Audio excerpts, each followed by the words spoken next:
বাংলাদেশের শীত ছোট, বাংলাদেশ নো ফুইওয়া মিজিকাইদেস। শীত ঠান্ডা এবং আরামদায়ক। ফুইওয়া সুজুশিকুতে খিমোচিগা ইদেস। সকালে কুয়াশা থাকে। আসানি খিরিগা আরিমাস। আকাশ সাদা দেখায়। সোরা ওয়া শিরোকু মিয়েমাস। সূর্য ধীরে ওঠে। তাইও ওয়া ইউকুরি দেমাস। সকাল একটু ঠান্ডা। আসা সুকোশি সামুইদেস।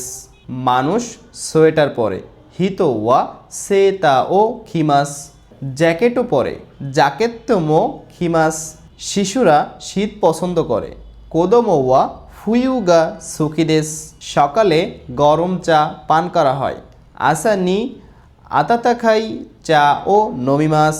আজকে আমরা জাপানিজ ভাষাতে শীত নিয়ে অনেকগুলা বাক্য প্র্যাকটিস করলাম। পরবর্তীতে আমরা আবারও কোনো শিক্ষণীয় ভিডিও নিয়ে আপনাদের সামনে আসব। ততক্ষণ পর্যন্ত সবাই ভালো থাকবেন, সুস্থ থাকবেন। আসসালামু আলাইকুম।